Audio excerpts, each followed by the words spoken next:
Waalaikumsalam warahmatullahi wabarakatuh.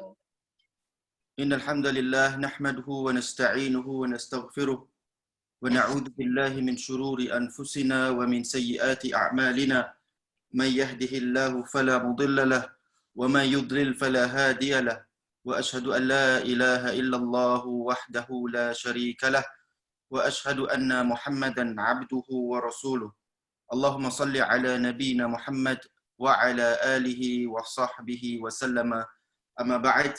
My dear brothers and sisters in Islam, respected elders, Alhamdulillah, we always begin with the praise of Allah subhanahu wa ta'ala. And I would like to begin this session, inshallah, with a beautiful hadith that I've narrated previously before. And I think most of us are aware of this hadith, in which it was narrated in Sahih Muslim. Nabi sallallahu alayhi wa sallam, he mentioned, Ajaban lil amri al-mu'min. How wonderful is the affair of the believer, of a mu'min. In asab, inna amrahu kullahu khair. Verily, all the affairs of a mu'min, of a believer, is goodness.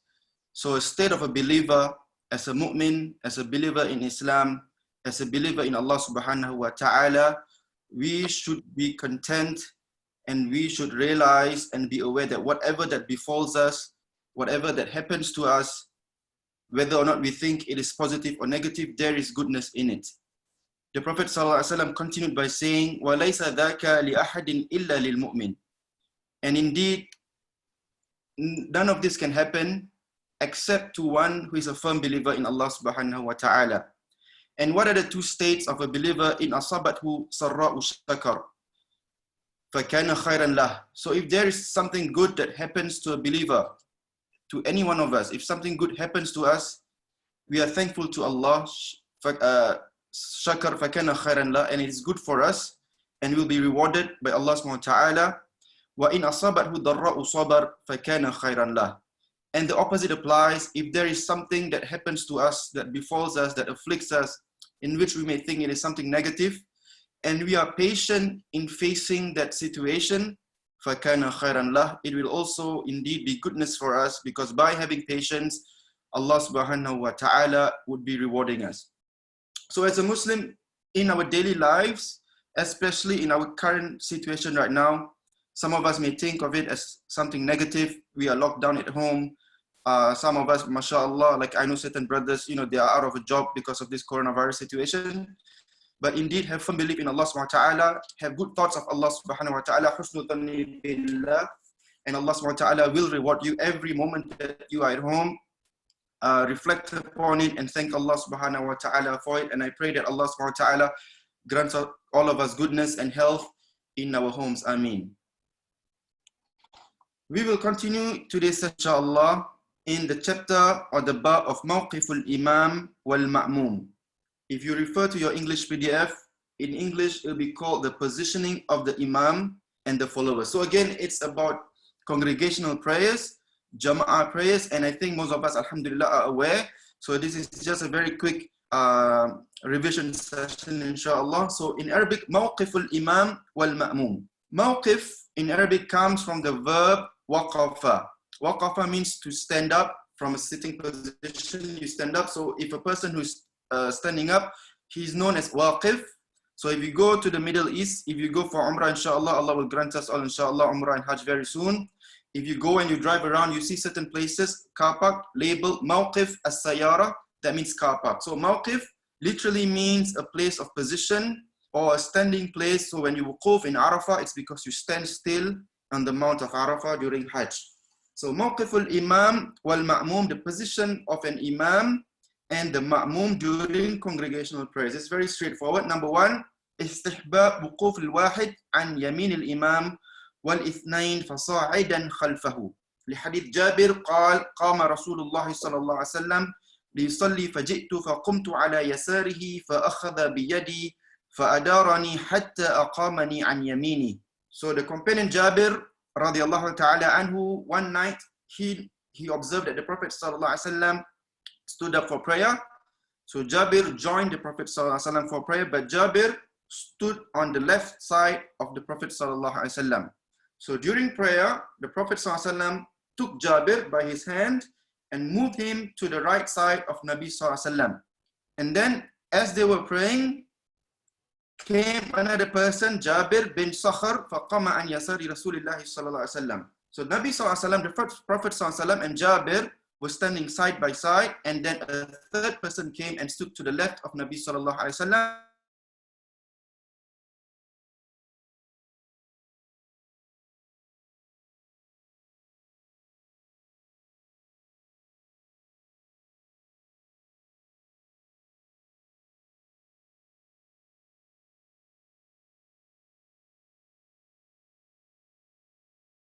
If a person is praying by himself and another person comes to join him, okay, in the middle of prayer, but this person who joins stands on his left, the Imam can move him whilst in prayer, grab him by his hand, move him behind you and put him on your right. So that's number one that we can learn. Number two, if there are only two people praying together in a congregation, and we have learned previously, even with two people, it is considered a congregation and you'll be rewarded the rewards of a congregational prayer. If there are two people, both of them, the Imam and his Ma'mum, stand side by side. Contrary to what a lot of us are used to, especially coming from our culture, when there are two people, the Imam and the Ma'mum will be standing really, really far back, as the distance of one prayer mat of a sajada. So literally the Imam is on the first row, and the second Imam, the second person, the Ma'mum, would be on the second row, and they are praying like that. I'm sorry, we just have to use my fingers to show it to you, because we are unable to doing it in person.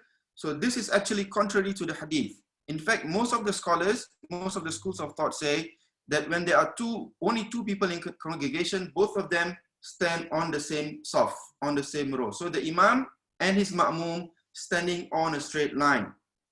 Having said that, some of the scholars say, in order to recognize this person as your Imam, you stand you give a small gap in between you and the Imam. So it's not too far back, but maybe a few inches, that's it. Okay, but literally, if you look at the explanation of Imam al-Bukhari, if there are only two people praying in a congregation, two men or even two women, you stand in a straight line without any separation or any distinguishing between the Imam and the Ma'mum. So that's number one. The second thing that we can learn, if there is two congregation, there's two members of the congregation, two jama'ah, both of them stand behind the Imam, and the Imam would be in the middle. Okay, so that is one. Secondly, let's look at the continuation of the hadith, or the continuation of the story. If a woman is present with the group, then she is to stand in a row by herself behind the man, and if she is not to join them in their rows. If she did not stand in a separate row, her salah will still be valid according to the opinion of majority. So there was this occasion in which Nabi Sallallahu Alaihi Wasallam was invited by an old lady to a house for dinner, and when Prophet Sallallahu Alaihi Wasallam was at their house, Prophet Sallallahu Alaihi Wasallam offered to lead them in a sunnah prayer. So what happened was, this hadith was narrated by Anas bin Malik. Anas bin Malik said, "Sallaytu ana wa yatim fi baytina khalfa an-nabi sallallahu alaihi wasallam wa ummi Sulaim khalfana." So Anas bin Malik and an orphan child. So this is Anas bin Malik and another person who was a child, al-yatim, an orphan child, stood behind the Prophet sallallahu alaihi wasallam and prayed, and a woman, an old lady, was praying behind them. So a few things that we can learn from this narration was that when we invite people to our houses, especially people of knowledge, pious people and so on, we can offer them, we can request from them to pray in a house in the hopes of, leading prayers in our house. That's number one. And the second thing that we can learn is a child is not to be separated from the main saf. Maybe we do not observe this right here in Melbourne, but coming from Southeast Asia, in Singapore and Malaysia, we might observe this, or growing up, we might have noticed this. Sometimes children are put towards the end of the saf, or the very back of the saf. And this is in fact not of the prophetic guidance, sallallahu alaihi wasallam. And as we can see from this hadith, the child with Anas bin Malik stood on the same saf, on the same row behind Nabi sallallahu alaihi wasallam, and the lady would be right at the back. Question.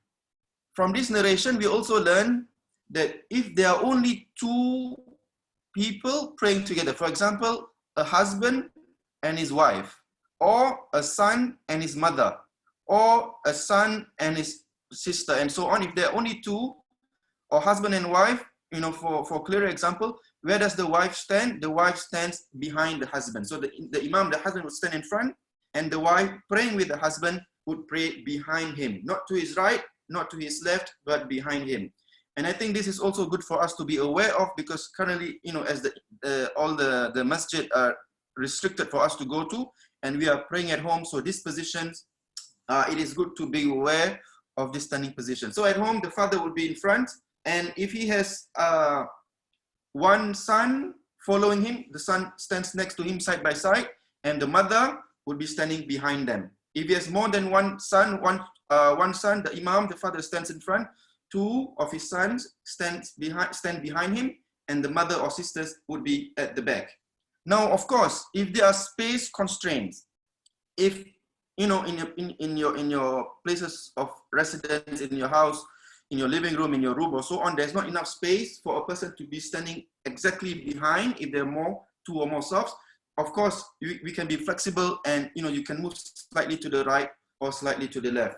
But in short, that is the position, the imam in front. If there's only one congregation, he stands next to the imam. If there's two men behind him, and so on, women would be at the back.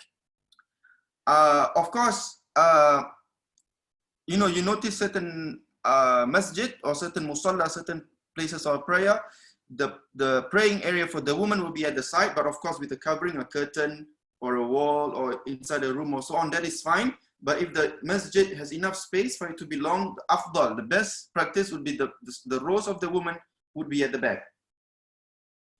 Still on this topic, let's say in Masjid al-Haram, when we go for Umrah or Hajj, because of the lack of space and because of the number of the crowd and so on, we are already standing. I'm talking about the men. You are standing in your saf with other men, with other brothers, and suddenly because of certain situations, the women were late going out from the tawaf area, going to the back and so on, and they pray next to us. What does Islam say? Would our prayer be accepted? Would our prayer be valid when a woman, an unknown strange woman, a stranger prays next to us? Majority of the scholars say your prayer is valid. Your prayer is not void. So your prayer is valid. Not to worry if suddenly a woman prays next to you. Don't chase her. If the officials of Masjid al-Haram ask her to go to the back, that's their job. But do not chase her away and do not be rough to her.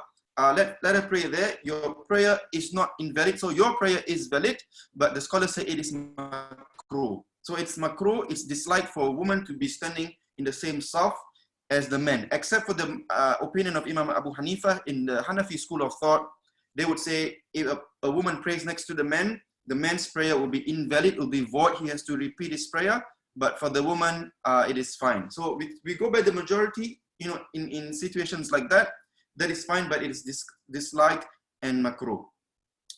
Okay, let's move on to the next one. Istihba wuquf al-imam muqabilan li wasati as-saf wa qurb uli al-ahlam wa an-nuha minhu li hadith Abi Hurairah radiyallahu ta'ala anhu. The position of the imam while leading the prayer.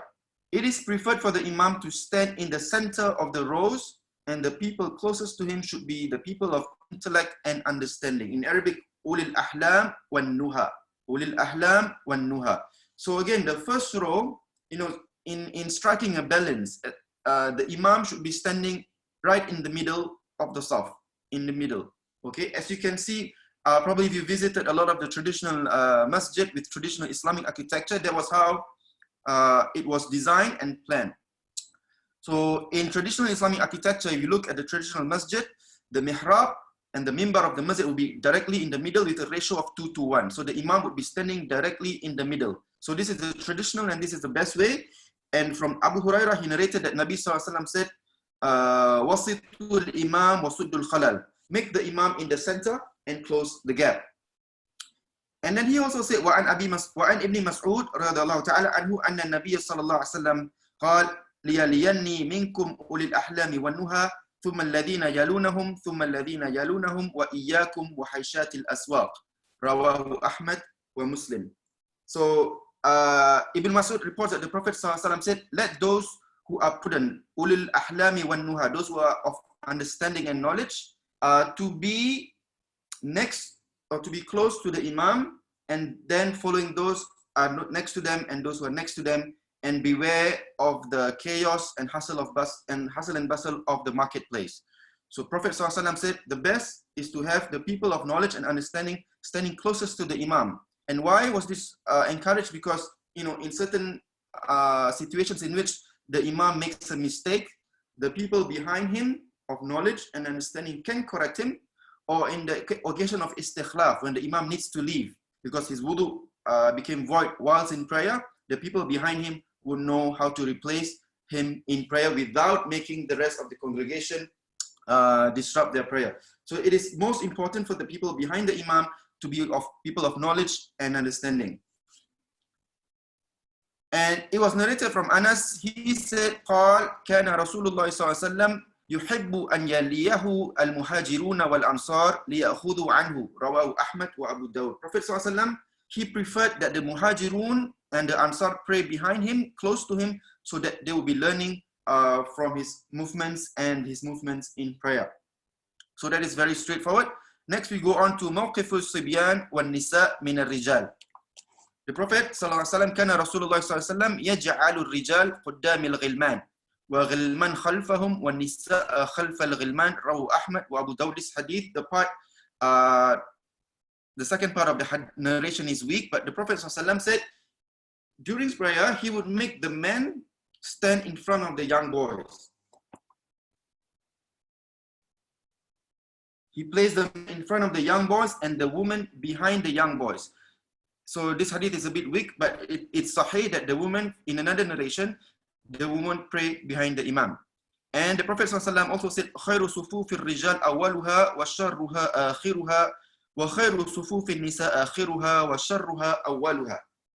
The Prophet ﷺ said, the best rows for the men are the first rows, and the worst rows for them are the last rows. So again, for men, if you go to the masjid, be early, because the first saf, the first row, has the most reward, has the most virtue, in which in another hadith we have also heard, you know, if people were to know the great virtue of praying in the first saf, they would in fact vote, you know, cast out a vote for them in order to get a spot in the first saf. So it is of great virtue for you to be early and for you to be praying in the first row. So the best saf for men will be in the front, and the worst for men would be at the back. So it's not a good practice. If you go to the masjid, you do not want to move in front, you remain sitting at the back. And even if you see a spot in front, you refuse to move forward and you ask others to move forward. That is not a good practice. That is not from the sunnah. The sunnah is for you to go early and for you to find a spot closest to the imam, because the spot closest to the imam would be of the greatest virtue. And the best rows for the woman, the best saf for the woman are the last rows at the back, and the worst for them are the front rows. Again, I've explained this in a few of our sessions. During the time of the Prophet ﷺ, his masjid had no barrier, had no wall, had no curtains. So the woman will be praying right at the back. So the further they are from the men, it will be better for them. But in our current context, you know, the musalla, the prayer area for women, in an enclosed area, in a room, or covered with a curtain, so that is fine. Okay. وإنما كان خير صفوف النساء آخرها لما في ذلك من البعد مخالطة الرجال بخلاف الوقوف في الصف الأول فإنه مظنة المخالطة لهم. So again, so why the best rows for the woman will be furthest from the men is because to avoid the mingling and, you know, with the opposite gender. Okay, next let's move on to Salatul Mufrad Khalf al-Saf, the prayer of an individual behind a row. What happens if we enter the masjid late and the rows have been formed, people are in the midst of prayer, but we come and there's no spot for us to squeeze through, and we pray by ourselves individually right at the back. So we are praying with them in a congregation, in a jama'ah, but we are not standing on the last saf, we are praying by ourselves at the back. من كبر للصلاة خلف الصف ثم دخله وأدرك فيه الركوع مع الإمام صحت صلاته. If a person makes the opening takbir behind the saf and then he enters the saf and performs the ruku with the imam, his prayer is valid. So not to worry, if you come late and there's no spot on the very last saf, say takbir on the last saf, and if there is a spot, people make space for you, you can enter and join the ruku and your prayer is valid. فعن أبي بكر أنه انتهى إلى النبي صلى الله عليه وسلم وهو راكع فركع قبل أن يصل إلى الصف فذكر ذلك للنبي صلى الله عليه وسلم فقال زادك الله حرصا ولا تعد رواه أحمد والبخاري. So Nabi sallallahu alaihi wasallam, in this instance, there was a companion by the name of Abu Bakr. If you refer to the English PDF, you will see Abu Bakr reports that he came to the prayer while the Prophet was performing ruku', and Abu Bakr performed the ruku' before he entered the saf. He mentioned this after prayer, he mentioned this to the Prophet sallallahu alaihi wasallam, and the Prophet told him, may Allah increase your love for goodness, but do not repeat the act. Zadakallahu hirsan wala ta'ud. So zadakallahu hirsan, may Allah increase you in goodness, wala ta'ud, but do not repeat the action. And scholars say, la ta'ud ila al-ityan ila salati musarra'an. So the Prophet ﷺ was explaining, do not come and rush during prayer, because we should come to prayer in a state of peace and sakina. So what happened was Abu Bakr radiallahu anhu, he was late to prayer. We are on page 64, I think, of the PDF. He was late to the prayer, so he said takbir, Allahu Akbar, and immediately joined in ruku, because the Prophet ﷺ and the main jama'ah was in ruku. And then, whilst in the state of ruku, he joined the prayer. As in the state of ruku, he walked towards the congregation. So he told the Prophet ﷺ, the Prophet ﷺ praised him, Zarakallahu hirsan wala ta'ud. So may Allah increase you in goodness, because the Prophet ﷺ knows of his good intention, but the Prophet ﷺ told him not to repeat this action. But was his prayer valid? Yes. Did the Prophet ﷺ tell him to repeat his prayer? No. So not to worry. Now, there's an interesting story about Abu Bakr, because, I think some of us are not aware, or we do not know of this beautiful companion by the name of Abu Bakr. Point to note, Abu Bakr is not the same as Abu Bakr. Abu Bakr radiallahu ta'ala anhu was the first Khalifa in our Islamic history, but this companion we are talking about is Abu Bakr. So how many of us know who Abu Bakr is? Show of hands. If you know Abu Bakr, put a thumbs up here.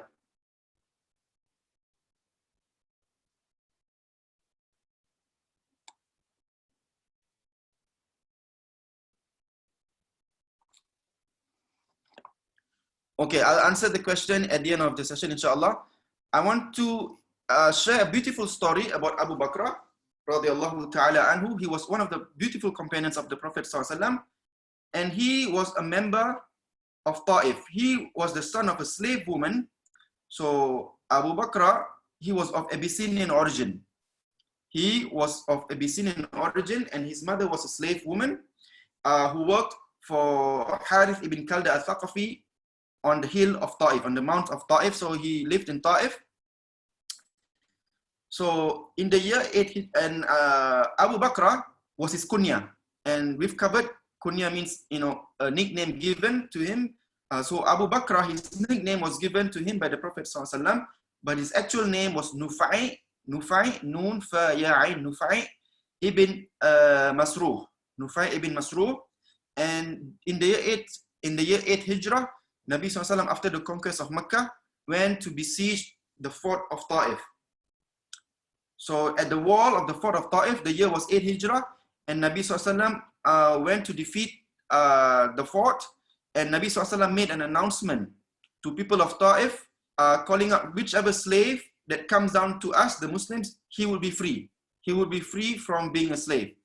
So Abu Bakr, Nufai ibn Masruh, he came down from the fort using a rope pulley, like maybe like a flying fox or zip line, something like that. So he sailed down on that winch, that's flying fox, from the fort down to the Prophet ﷺ. So that system that he used, that pulley system with using the ropes, in Arabic it's called bakra. So because of that, Nabi ﷺ gave him the nickname Abu Bakr. So again, Abu Bakr is not Abu Bakr radiallahu ta'ala anhu, but he's another companion.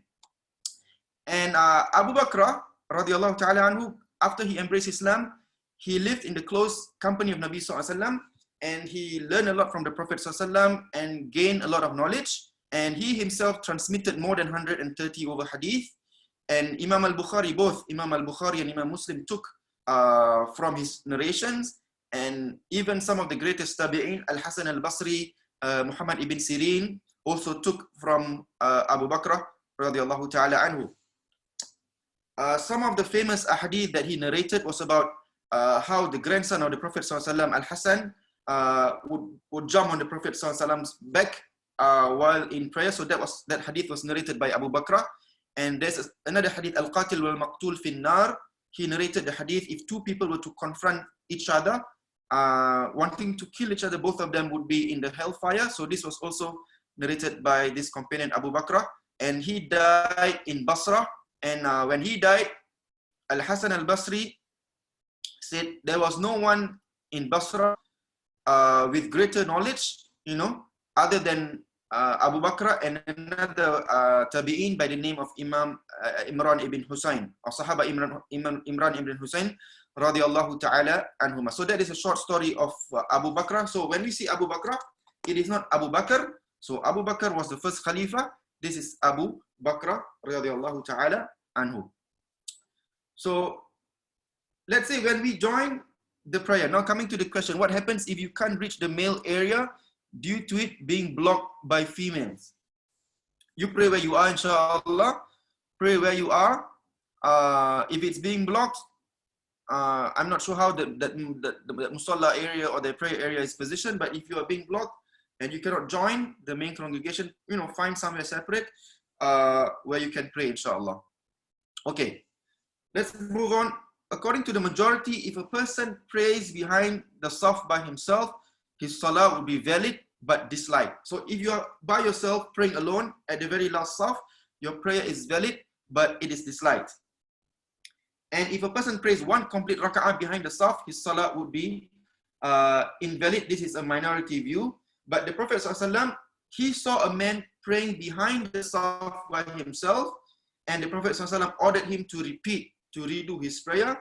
And he also was asked about a man who prays by himself behind the rows, and he said he is to repeat his prayer. So let's look at the discussion here. The majority stick to the hadith of Abu Bakr, who said that he performed part of the prayer behind the saf, and then the Prophet ﷺ did not tell him to repeat his prayer. So you do not have to repeat, your prayer is valid according to the majority. And the scholars are of the opinion that the hadith of Wabsa refers to what is preferred, while the hadith of Ali ibn Shayban underlines failure to practice what is the best. And as such, they are in harmony with the hadith of Abu Bakr. If someone comes to the saf and does not find sufficient space or gap to stand in the saf, he should stand by himself at the back, and it is disliked that he should pull anyone from the back row. So if you are late and you pray at the last saf, you can pray, but it is disliked, makruh, for you to pray, to pull someone from the row in front of you to pray with you. So do not do that. And others say he should pull one, but no, it's better for you not to do so, because some people might not be aware of that ruling. So if you are praying by yourself at the last saf and you pull someone in front of you, he might not be aware of this ruling. So he might not want to move, and he may think you are up to, what are you doing? Why are you pulling me to be at the back? So that is fine. So let's look at the positions of the jama'ah, because when we talk about the position standing in rows, one question would come to mind is, how would the congregation be standing in a row? Because sometimes you observe, and especially now because of our current situation now with the coronavirus, you see certain masjid online, on social media, they pray in a congregation, but the jama'ah do side by side. So they leave a big gap in between them. So one person will be standing here, maybe 1.5 meters away on the same row, another person, and so on. So they leave a big gap. So because of this current situation, Allahu Ta'ala alam, it is allowed, because standing closely in a saf was of the perfection of salah. but it is not not an obligation. So it's from the sunnah, but your prayer is valid even with the gap. So especially in our current situation now, of course, the masjid, your movements are restricted, and some masjid are not even open. You're not allowed to go to the masjid. So, but if you do find certain areas praying in a congregation, if they leave a gap in between, prayer is still valid, and you will still be rewarded for congregational prayer. Okay, moving on. Straightening the rows and filling the gaps. Taswiyatu sufuf wa sudul furj. It is preferred for the imam to order the followers to straighten the rows and fill in any gaps before he starts the salah. So this is one sunnah in which a lot of people are unaware and has been neglected. So the imam, from amongst the sunnah, before you begin the prayer, turn around, look at your congregation, especially the first row, and as far as much as you can see, and tell them to straighten the row. Anas relates that the Prophet ﷺ would turn his face to us before he began the salah, and he would say, be close together and straighten your row. Kana yuqbilu alayna biwajhi qabla an yukabbir fayaqul tarasu wa'tadilu. So stand close, and straighten your row. So much so that we know the Prophet ﷺ would go through each of the companions, making sure they are standing in a straight row. And Umar radiallahu ta'ala anhu, was even stricter. He would make sure, especially for those of us who have gone to national service, when you stand in your squad or your everyone has to be in a straight row. So that was how much effort was put into making sure the row was straight. And he also said, anhu anna Nabi sallallahu alaihi wasallam qala sawu sufufakum fa inna taswiyatu safi min tamami salah. So better to straighten your rows because it is part of the completion, min tamami salah, the completion and the perfection of prayer. The Prophet would straighten us in our rows as one straightens an arrow until he saw that we had learned from him. One day, he saw a person with his part of his chest sticking out of the saf, and he said, you had better straighten your rows, or Allah will cause differences among you. And this is hadith sahih. And Abu Umama reports that the Prophet ﷺ said, straighten your rows and put your shoulders close to each other and be gentle with each other and fill in the gaps. For the shaitan passes through what is between you like small sheep are able to pass through gaps. So he said here, La tusawunna sufufakum aw la yukhalifanna Allahu bayna wujuhikum sawu sufufakum wa hadhu bayna manakibikum. So it's from the sunnah for the imam to remind his congregation to stand in a straight row and to close up the gaps. So he said, Linu fi aidi ikhwanikum. So be gentle when your fellow brother next to you pulls you closer towards him, and do not, be standing firmly and you refuse to move when someone tells you to move, because this is contrary to the prophetic teaching. فَإِنَّ الشَّيْطَانَ يَدْخُلُ فِي مَا بَيْنَكُمْ بِمَنْزِلَةِ الْحَذَفِ. And I've explained this before. If you leave gaps, it is as though a small baby sheep that could pass through between gaps. So shaitan will be coming in between our gaps if you leave a big gap during prayer. So as much as possible, straighten the line and stand close to one another. Of course, this is not talking about our current situation now, but outside of this situation, when we pray in a jama'ah, stand close in a straight line. And he said here, straighten your rows and put your shoulders close to each other. So our shoulder with the shoulder of our brother next to us should be as close as possible. Question: Must our heels be touching with the heel of the person next to us? So for example, our right foot, should it be touching the left foot of the person next to us? And should our left foot be touching the right foot of the person next to us? So should they be in contact? So we leave that question till the end of the session, inshallah. We continue so that we can finish this topic. Anas reports that the Messenger of Allah said, complete the front row, then the ones after it. If there is any incompletion, it should be in the last row. So as much as possible, fill in the rows. It's very straightforward. And Abdullah ibn Umar, he says, there is no step that carries a greater reward than the step a man takes to an empty gap in a row in order to fill it. So it's a great reward if in the midst of prayer, you notice there's a gap in the row, in the saf in front of you. Maybe someone has left, or someone has opened up and spaced out and they realize there's a gap, it's of great virtue for you to move forward and fill in that gap.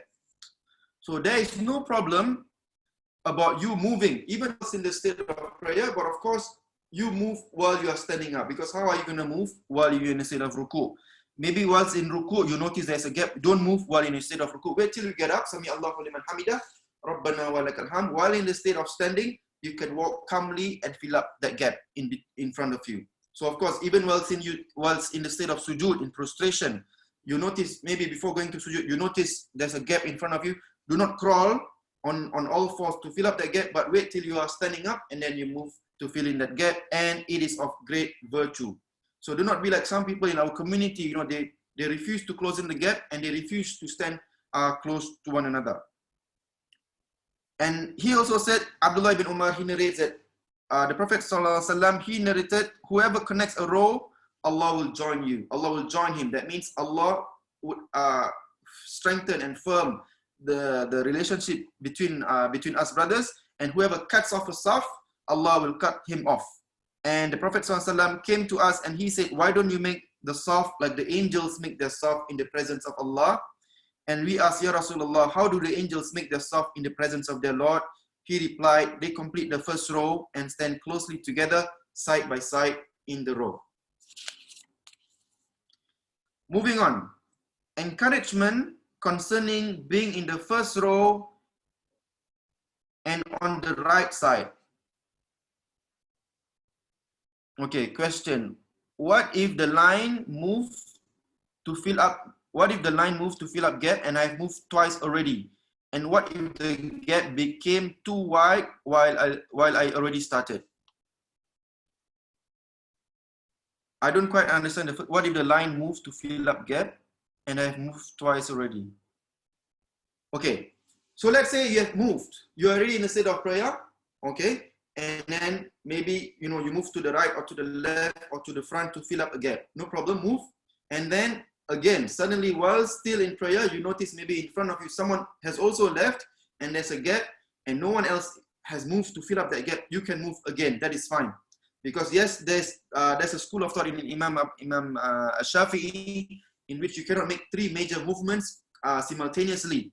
But majority of the scholars believe, they are of the opinion that it is fine because you are moving in order to fill up that gap. And even if you go by Imam Shafi'i's view, take 2 steps, take 2 steps, pause, and then move again. So you do not make 3 major movements consecutively. So that is fine. You can move even if you have moved twice. I hope I've answered your question, inshallah. Okay. At-targhib fi saf al-awwal wa ma yamin sufuf. Encouragement concerning being in the first row and on the right side. We have already mentioned the Prophet's words. If the people knew what great blessings were in the call to Salah and in the first saf, they would vote with one another to call the adhan and to be in the first saf. We've mentioned this numerous times.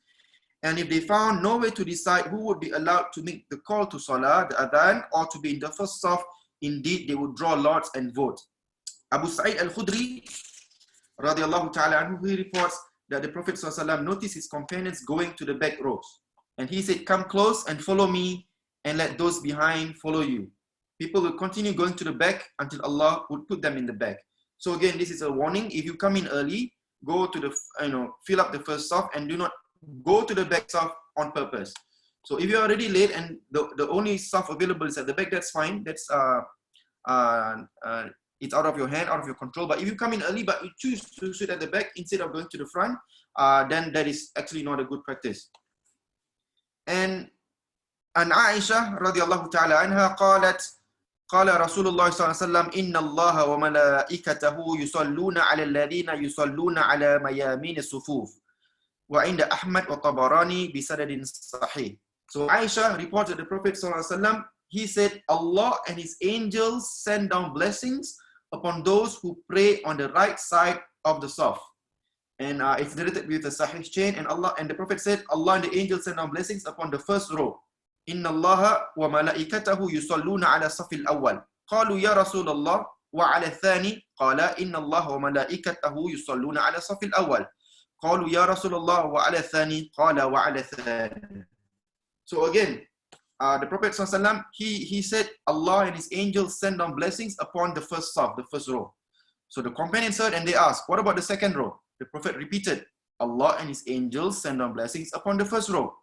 And finally, on the third time when they asked, what about the second row? The Prophet ﷺ finally said, and upon the second row as well. This hadith shows the great virtue of being in the first row. So about the right side or the left side, it does not really matter, because we know the virtue is to be closest to the Imam. The closer you are to the Imam, the greater virtue there is. Situation. What if you enter the masjid, okay, you enter the masjid and you see second row, there's still a spot available, and it's on the right side of the masjid or the musalla, but you also notice on the first saf, there's a spot available on the left-hand side. Which is more virtuous? Which is a more virtuous spot to take? Would it be on the second row on the right side? Because based on the hadith, the right side is also a good spot to take, but we also know of the great virtue of being in the first row. So in this situation, the best practice would be for you to go to the first saf, even though it's on the left side of the Imam, because it is still closer to the Imam. The closer you are to the Imam, the greater virtue there is. So in short, in summary, why is it so much encouraged for you to be closer to the Imam? Because it talks about being on time, being quick, and you're not late for congregational prayer. So that is in fact the lesson behind it. So why are we encouraged to be in the first saf as close as the Imam as possible? It's because of the lesson to be on time. Okay. Finally, repeating Imam's words in the back rows. In Arabic, at-tabligh khalf al-imam. يستحب التبليغ خلف الإمام عند الحاجة إليه بأن لم يبلغ صوت الإمام المأموم. So if some people cannot hear the Imam, it is preferred for one to repeat in a loud voice the Imam's words for others to hear. And of course, this only talks about the takbir, Allahu Akbar, like in the situation of Masjid al-Haram and Masjid al-Nabawi. Because of the great number of congregants, the number of people, the muaddin repeats the takbir after the Imam. So the Imam says Allahu Akbar, and a short while later, the muaddin or the Bilal also repeats Allahu Akbar.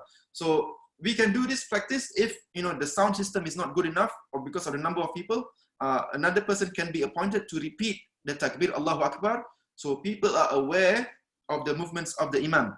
أما إذا بلغ صوت الإمام الجماعة فهو حينئذ بدعة مكروهة باتفاق الأئمة.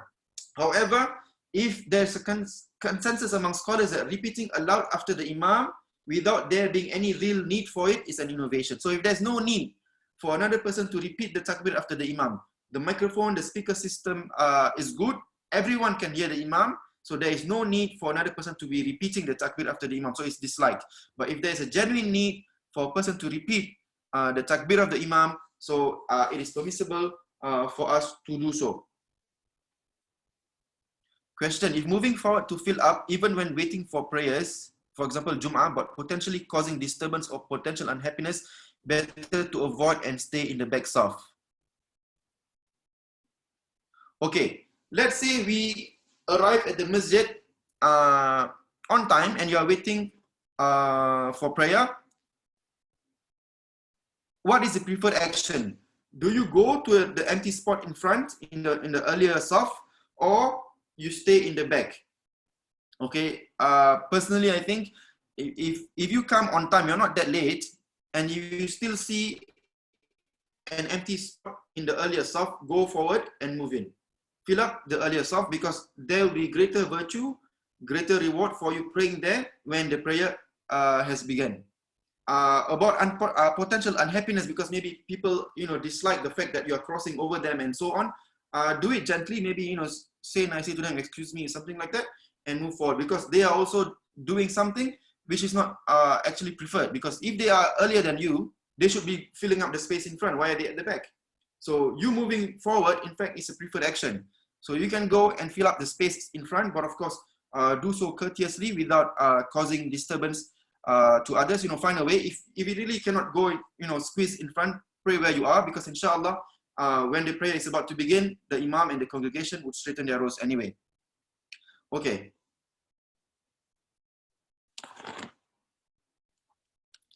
We have come to the end of the topic. So inshallah, I'll take questions now. Assalamualaikum everyone. All of you are muted. If you want to ask question, probably you can unmute yourself. Ustaz, probably I'll start. I'll start first. I don't know whether you touch, probably briefly, where should the saf be started from? From the left, from the right, from the middle?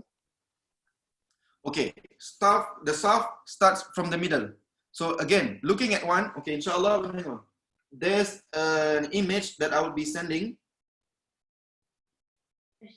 Oh yes, if you look at the chat group, it's already been sent by Sheikh Hasmuin. I'll be sending another one.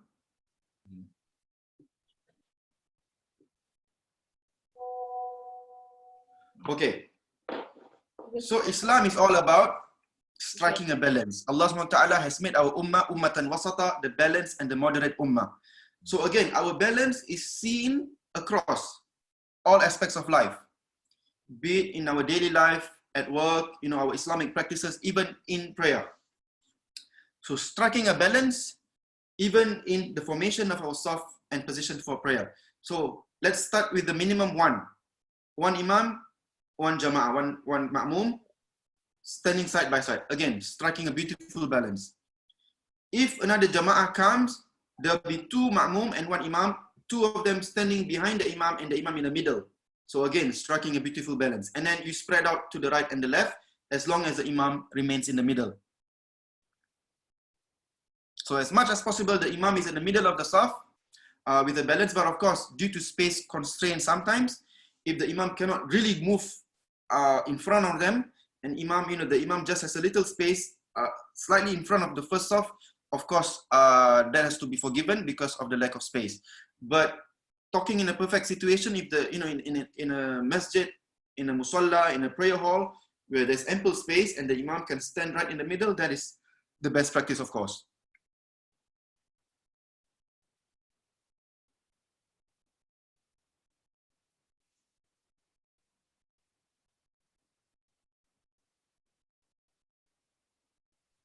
Again, anyone who want to ask a question, unmute yourself.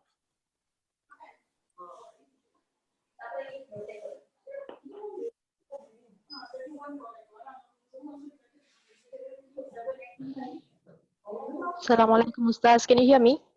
Walaikum salam. Yes, I can hear you. Maybe this is slightly not relating to the saf, but I just want to ask with regards to during Salah, my experience at Masjidil Haram, when we, I think this is more relates to Salat Sunnah, Salat Sunnat after the main prayer, where after the main prayer, people will mostly a lot of them will leave and not join. For instance, Salat Janazah, yeah.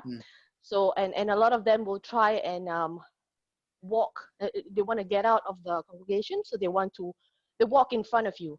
So how do you manage that? People walking in front of you? Yes, while you are praying. Okay. We have not come to that topic yet, but inshallah, just a quick intro. If you have an object or another person with you, pray behind that person. If you have your bag, for example, or something small, even like a bottle of water, put it in front of you. In Arabic, it's called sutra. So have a sutra, a covering in front of you, facing the qibla. Put it in front of you. So it is to create a barrier between you and people walking in front of you. So that is fine. So if you have something, your handbag, a bottle of water, or another person, tell that person, sit in front of you, or you look for another spot, maybe behind a pillar, or go behind someone who is sitting. Go behind someone who is still praying, because a person in front of you can be your sutra. Okay, so in that saf, people are moving up, movement, a lot of movement. People are leaving the prayer area. So if you want to pray, put something in front of you. Okay, if there's no one else, put something in front of you, your bag, your bottle of water, something like that, and that will act as a sutra, as a barrier between you and the qibla, so people are able to walk in front of you. Or ask someone, a relative, a person who's with you, to be sitting in front of you, and you pray behind that person, and you can take turns. Or if you have no one else with you, look for another person who is praying or standing or sitting down for a while and pray behind that person, and that person will be your sutra.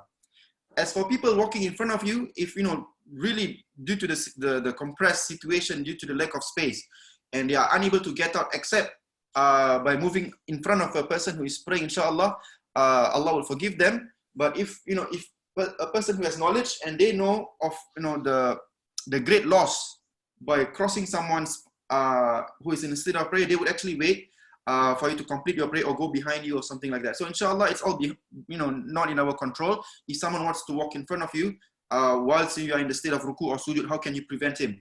But if you are in a state of prayer while you are standing up and you already have a sutra or something like that, but someone still wants to cross you can actually put out your hand. Put out your hand, and by putting out your hand, that person will be aware that you are praying. Maybe he or she is not aware that you are in prayer. So put out your hand. If he or she knows, and he or she might move or wait for you to finish prayer. So if he wants to move again, put out your hand again. And if he or she is still adamant to cross, what can you do? Just continue praying, and we ask Allah subhanahu wa ta'ala to forgive that person. Question: what is Sayyid Sabiq's view on the rules about saf? Does it have to be shoulder to shoulder and feet to feet, or just shoulder to shoulder? What happens if the guy adjacent to us is really large? Do we have to stretch our stance? It will look really bad and weird in many cases. I heard the ruling for saf, feet to feet, is for children initially, while for adults, suffice for shoulder to shoulder. Can you clarify? Okay. The sunnah, the prophetic guidance in taswiyatus sufuf, straightening of the rows, Nabi SAW would ensure before prayer, everyone would be standing straight and close to one another. In the hadith, the Sahabas took their own initiative to touch shoulder to shoulder and feet to feet. So Nabi SAW, this is narrated by Anas bin Malik in Sahih al-Bukhari. Anas bin Malik said, the Prophet SAW said, "Aqimu sufufakum fa inni arakum min wara'i dhahri." The Prophet SAW said, straighten yourself for prayer. Fa inni arakum wara'i dhahri, because indeed I see you from behind my back. So this is one of the mu'jizah of Prophet SAW. He would be able to see his congregation from behind his back. So the Prophet ﷺ will be standing in front, and before prayer he says, straighten yourself because I can see you from my back. So Anas added, every one of us used to put his shoulder with the shoulder of the next person and his foot with the foot of the next person. وَكَانَ أَحَدُنَا يُلْزِقُ مَنْكِبَهُ بِمَنْكِبِ صَاحِبِهِ وَقَدَمَهُ بِقَدَمِهِ. So this is from the ijtihad, from the own initiative of the Sahaba. But what is required? What is the requirement for your row to be straight? When we want to straighten our rows, for those of us who have gone to national service, ke kanan lurus, you look to the person to your right, okay? Look, when we were training in the police force, in the army, you look at the person's chin or the shoulder. As long as you see a line, that means your saf will be straight. So the Sahabas did that, shoulder to shoulder, because shoulder to shoulder would ensure that everyone is straight and level. And foot to foot would also ensure that the row, the saf, is straight. Imam al-Bukhari, he mentioned, in the narration by Anas, this was just the opinion and the action of the Sahabas. The Prophet ﷺ did not tell them shoulder to shoulder, feet to feet. Okay, close up the gap shoulder, and it is not a requirement that our feet be stuck to the feet of the next person throughout prayer. You can do so, and it's encouraged because it's the act of the Sahaba. So before we start prayer, in order to straighten our rows, put our shoulder with the shoulder of the person next to us, and our foot can gently touch the person next to us to ensure that we are standing in a straight row. And of course, the scholars say, on every saf, look at your heels, the heels of our feet, because our toes, our feet are of different lengths. Some shoe size 7, some shoe size 8, some larger foot, shoe size 9 or 10, and so on. So the length of the feet would differ from person to person. So if you go by the toes, your row would not be straight, it will be haphazard. To ensure everyone's heel is on the line, especially now on our carpets, there's a line, go by that line, everyone's heels on that line, and your saf would be straight. There is no requirement, even in the sunnah, for your feet to be attached to the next person's feet throughout the prayer. You can do so at the start of the prayer, and whilst mid prayer, maybe your feet has moved apart, that is fine, as long as your row is still straight. Sayyid Sabiq in his books, in his book about Saf, he did not mention shoulder to shoulder, feet to feet, but in Sahih al-Bukhari, it's narrated by Anas. So what is our preferred action? When we start prayer, we can, with the person next to us, especially if the person next to us is also of understanding and knowledge of the Sunnah, you can put shoulder to shoulder and foot to foot, not a problem. Okay, while mid prayer, because we go and we sujood and our foot has moved apart, no need to chase the next person's foot. If the next person, again, attaches his foot next to us, if we know this is, a good practice of the Sahabas, we can do so. But if the person, we put our foot next to his and he moves, that means we know he's uncomfortable, or maybe he does not know of this practice, so you do not have to keep chasing the next person's foot. Leave it, because we do not want to distract him in prayer. And if the person adjacent to us is really large, do we have to stretch our stance? Do not have to spread your legs out wide, because it's uncomfortable. Prayer, it's all about striking a balance. Again, this ummah, وَجَعَلْنَاكُمْ أُمَّةً وَسَطًا. We are a moderate and balanced ummah. Same, when we are in prayer, stand in a comfortable position, shoulder width, your legs shoulder width apart. You don't have to open up your legs out wide like some people do. That is not from the teachings of the Prophet ﷺ. Close as the person next to him, whether he's large or taller than you or shorter than you, as much as possible, make sure that the saf is straight. I heard the ruling, I'm reading the question here. I heard the ruling for saf, feet to feet, is for children initially, while for adults, it suffices for shoulder to shoulder. Can you clarify? Okay, it's again to educate the saf. If you talk about children, making them stand straight, shoulder to shoulder, feet to feet, yes, in order to educate them, and even it can be done for adults as well. Okay, next question. Assalamualaikum warahmatullahi wabarakatuh. Does my prayer become invalid if someone crosses in front of me while I am praying and there is no sutra? Your prayer does not become invalid. Your prayer is valid. Next question. What is the ruling for ma'mum during Jum'at who comes to the first row and sit leanings against the wall facing the Jama'ah with his feet outstretched? The ma'mum on the second row, when praying his sunnah, during sujud will have his head at the feet of this Jama'ah. It's qalilul adab. Okay?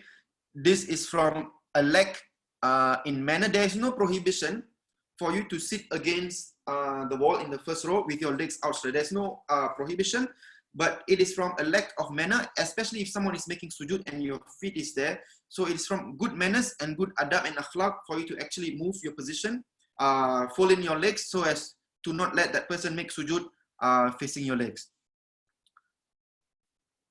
Okay, next question. Minta beri penjelasan tentang solat sambil mendukung bayi beserta dalilnya sebab ramai yang tak tahu. Okay.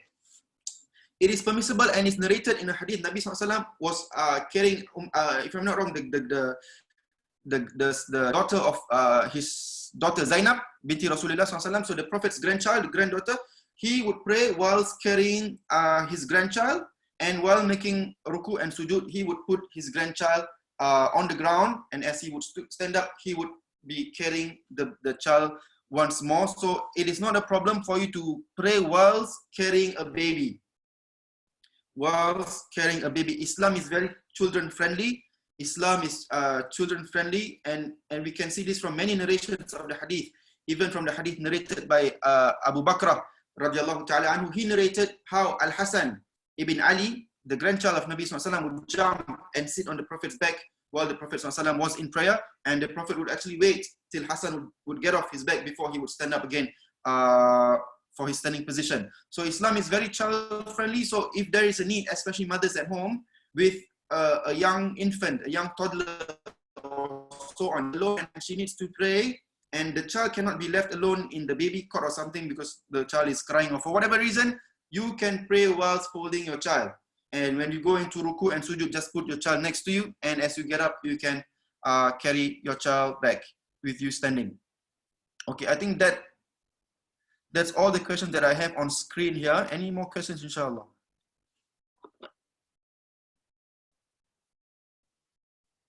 Ustaz, one more from me.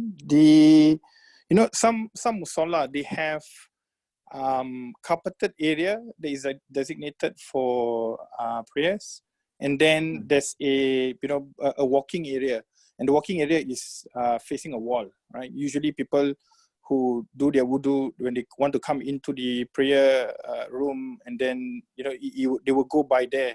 But when we start the prayer, should we fill up those walking area, or should just go within that carpeted area?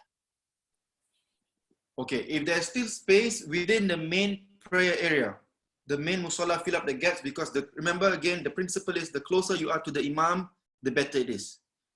So if there's still space, if you notice there's still space within the main prayer area, within the main prayer hall, go and fill up that one first, because that is of the best action. So secondly, if you cannot move, it's blocked or something like that, and there's a separate prayer area, you can fill up that one, inshallah. Okay, question, how about continuity of saf, like Masjid Haram, praying in hotel, outside mosque veranda? Is the prayer considered accepted as part of the jama'ah? What gap is allowable? Yes, I mentioned this previously in our sessions. Hang on. Your prayer is valid, but of course, if you go for Umrah or Hajj, I think the greater, we all know this, and it's agreed upon, the greater virtue would in fact be inside the masjid, for you to be praying in the masjid. So if there is no valid reason for you to be praying in your hotel, I think the best practice would still for you to go into the masjid area, because that would be the best practice. Because why else would we be in Mecca, in the holy masjid, if we were just want to be in our hotel room? So I think that is quite straightforward. Is the prayer considered accepted as part of the jama'ah? Allahu Ta'ala alam, because you can hear the imam's movement through the loudspeakers in the room. But of course, we're talking about virtue and barakah, especially in a place, the best place on earth. So we want to be with the main congregation. We don't want to be separated, praying in a separate area. Okay, next question. As for praying next to someone who is chair bound, do we have to stand aligned with their feet or the chair? Sometimes after aligning, the person would move the chair and won't be in the same line. Okay, of course, this situation is sometimes unavoidable, especially if the person sitting on a chair wants to be in the same saf as us. So, and if he stands up during qiyam while doing takbiratul ihram, he is able to stand, and if his feet is in line with our feet, his chair would be in fact taking up the space of the second row. So if there's a person behind him, that person behind him might find it difficult for him to make sujood because the chair is in his face. So what happens is some people actually put the feet of the chair in line with the line of the saf. So as he stands, this person would actually be in front of us, but when he sits down, his shoulder would be with us. So again, it's a difficult situation. If you see certain masjid, they allocate a special place for people who are praying using the chairs, and I think this is the best practice, because people praying while sitting down on a chair, they're all in a special section of the masjid, and it does not disturb the balance and the flow of the saf in front. But if it cannot be avoided, I think the best practice is not to infringe on the space of the person behind him. So his feet would be in line with our feet, even though he's standing slightly ahead, but when he sits down, his shoulder would still be in line with our shoulder. Okay, next question. Who's this? Like praying Jama'ah in the adjacent room in Masjid Maryam, for example, acceptable? Okay, like I said, the best practice would be with the imam, closer to the imam. So if there is space in the main prayer hall, go and pray in the main prayer hall. Okay, next question. Apa hukumnya kalau tahiyat akhir kita duduk macam tahiyat awal? It's fine, especially it's fine. Both sitting positions are from the sunnah. So tawaru and iftirash, we've covered this previously. The scholars say in your last raka'ah, if it's more than two raka'ah, on your final tashahud, your tahiyat akhir, kita duduk kaki lipat. We fold in our legs, sitting on our left foot and our right foot, upright. If due to the lack of space, you're only able to sit like our first tashahud, it is fine. So your prayer is valid. Okay. Sorry, a bit far off. Next question. Can we do Salat Jumat remotely under the current COVID situation via Zoom, for example? Okay. Due to the current situation, and I've explained this before, and the Fatwa Council, the Mufti has also given his fatwa, due to the current situation, the obligation of Friday prayer is kewajiban Salat Jumat gugur. So there is no need for Friday prayer. So if you know of a masjid doing Friday prayer and you zoom in, or they do it live on Facebook or whatever, and you join in, I think it's not valid, because first of all, you are not in the same situation. You are too far from the actual masjid. So in this situation, like I said, the Mufti has also given out his fatwa. The obligation of Friday prayer has ceased. So just pray Zuhur at home. Okay, that's all the questions I have on screen. Assalamualaikum Ustaz. Waalaikumsalam. Nak tanya, okay, like for instance, while waiting for the prayer of, so some people are praying sunat right at the back. How far, macam sometimes we cut across them, which is quite of a distance. Is it causing that we are disturbing their prayer or whatever? Or is there like a certain distance? That is fine if a person praying sunnah goes to the back south, and leaving a big gap in front of you, that is not considered cutting his south, because you are not immediately cutting in front of him. So again, the best practice is for him actually to put a sutra in front of him. So if you are in that situation and you can find something, some masjid, they already provide sutras, like a wooden plank or something, or a standing plank. If you are able to find one, put it in front of that person so people can walk in front of him without cutting his prayer. You give him that barrier. So, but if it's a big gap and that's the only way for you to exit or for you to move, that is fine. It is not considered of you cutting that person's prayer. Inshallah. Assalamualaikum Ustaz. Waalaikumsalam. Is there a period that over how long can we go without doing our Jumu'ah prayer? Based on current. Is okay. There? Sorry, go ahead. As long as the situation does not permit us to go for Friday prayers, whatever. It's not just whether it's because of this virus. We've covered previously. If there's, for example, fear due to extreme weather, what else is that? Due to sickness, due to war, for example, a situation that is not safe, due to safety reasons, you are unable to exit or leave your house in order to attend not only Friday prayers, but whatever congregational prayers in the masjid, so that obligation cease. There is no, there's no certain time limit as long as the duration of that valid excuse is there. We have covered this, I think, a few sessions back. Excuses or certain valid reasons for you to not join the congregation. And this virus is, of course, a very valid reason. We are in a bit of uncertainty because of this virus, and as long as the health authorities say that it is not safe for us to congregate, as long as the authorities have given that, until they have given us the clearance, the obligation of Friday prayer has to be stand down. So it is ceased until we receive the clearance that it is safe for us to congregate and so on, and then the obligation would return upon us. Until then, there will be no obligation, and it is not a sin. So I know some of us, we feel a bit uncertain, we feel a bit unsure because we have missed a few Jum'ahs in a row. That is fine, and as the authorized Mufti has given out his fatwa, pray Zuhur at home. So not to worry, because the very intention, innamal a'malu binniyat, with our intention of actually not missing Friday prayer, you will already be rewarded.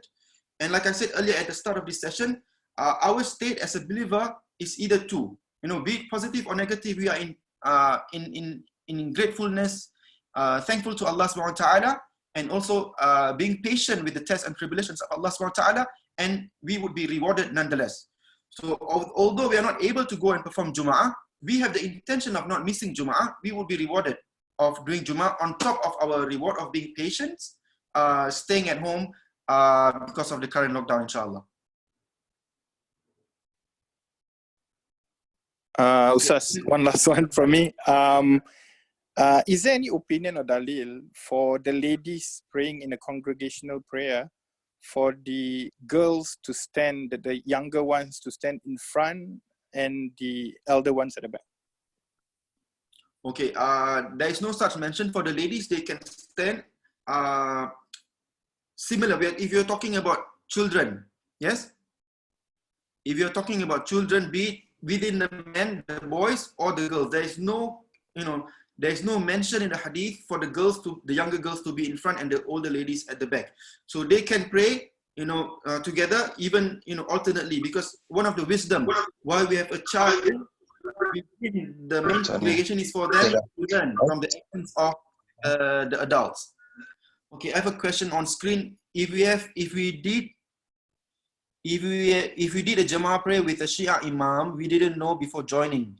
During prayer, we realized this. After we are done, do we have to repeat the prayer? Meaning we do not know the Aqidah of the Imam. I think I've covered this question previously. If you realize in prayer that he's of Shia, you can exit the prayer immediately. You don't have to wait for it to be finished.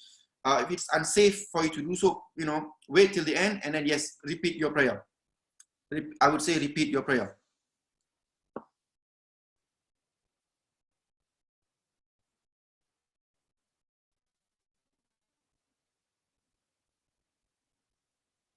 Okay, I think I have no more questions on the screen. Guys, any more questions? Those who have, please unmute yourself. One last one for me. Is there a minimum height for a saf? For a, what is that? The barrier that we put in front of us. A minimum height? Yes. Okay, it's mentioned about a hand span. So even if you have a bottle of water in front of you, or the height of your purse or your handbag, as long as it can be standing, you can put that. So like a hand span, inshallah.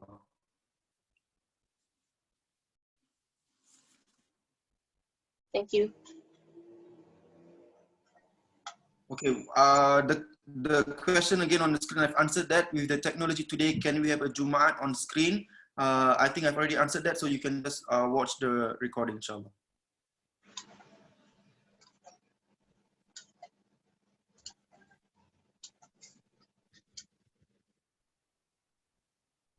I think that is all, Brother Faisal. Yeah, I think that's all. Thanks, Ustaz. Thanks, everyone. Okay, inshallah, I will end here. I hope whatever that is shared is of benefit, inshallah. And we pray that Allah subhanahu wa ta'ala would improve our current situation. Allah subhanahu wa ta'ala will grant all of us safety. And I pray that Allah subhanahu wa ta'ala grant all of you safety and health in your own individual homes. May Allah subhanahu wa ta'ala ease our situation and enable us together and meet again, inshallah, before the coming month of Ramadan.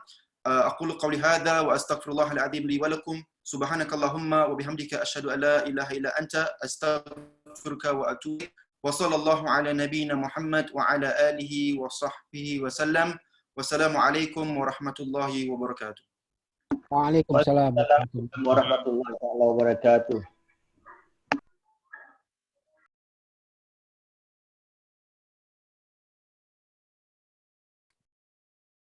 Look at this. Look